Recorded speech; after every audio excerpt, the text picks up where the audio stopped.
So what's your favourite gospel? I've got a real love for Luke's gospel. And I love in Luke's gospel how there is this theme that started in Luke chapter 9, verse 51, when Jesus resolutely took the road to Jerusalem. And from here on in Luke's gospel, everything is directed towards the cross. It's the journey towards Jerusalem. It's the journey towards death and resurrection. And in this second half of Luke's gospel, things start to get a little bit more edgy as Jesus approaches his passion. And that's what we get in today's gospel. We hear Jesus saying to his disciples, "I have come to bring fire to the earth, and how I wish it were blazing already. There is a baptism I must still receive, and how great is my distress till it is over." Jesus looking towards the passion that he must endure. But he immediately goes on to talk about us and the passion that we too have to endure. Do you suppose I'm here to bring peace on earth? No, I tell you, but rather division. From now on, a household of 5 will be divided, 3 against 2 and 2 against 3. The father divided against the son, son against father, mother against daughter, daughter against mother, mother-in-law against daughter-in-law, daughter-in-law against mother-in-law. It's not often what we expect, this attitude from Jesus. It's not so much about division and Jesus advocating that we be divided. Rather, it's the fact of life, of discipleship, that our choices have consequences. And those choices to follow Christ might come with a personal cost to us. It's at this point where Jesus is talking about division in families that Sunday's gospel ends.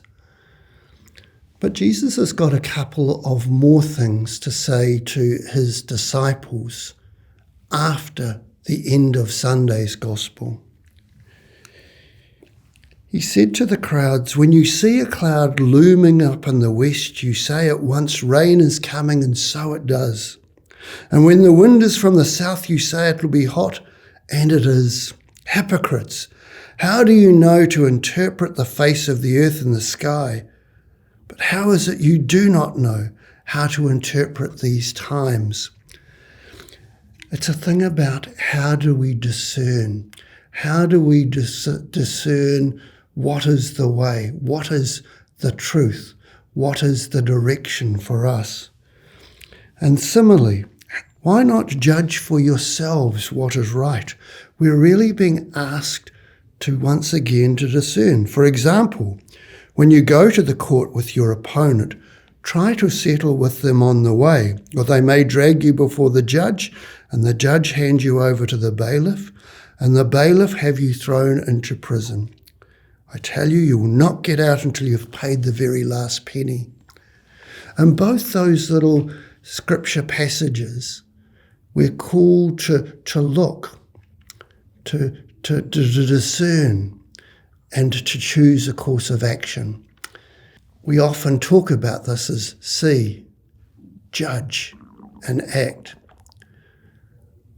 For us in our world, that's an essential part of who we are as Christians, as members of the Catholic faith.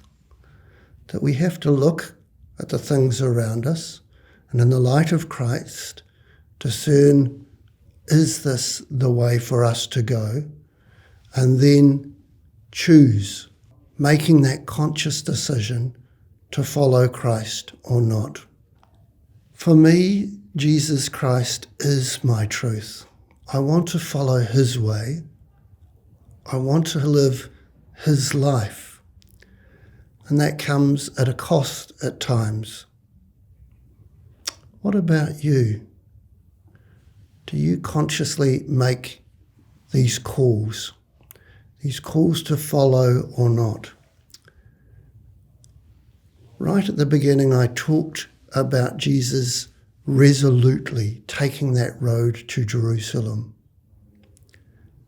taking that road where he gives himself totally to us for our salvation. The choice is for us as well. Do we give of ourselves in the same way? Do we give ourselves in obedience to the Father? Do we give ourselves in our outreach to those around us? Do we really follow Christ? And are we resolute in our commitment? Today is Sunday, the day of resurrection, a good day to ponder if we're really following the Lord. Have a blessed day. God bless you all.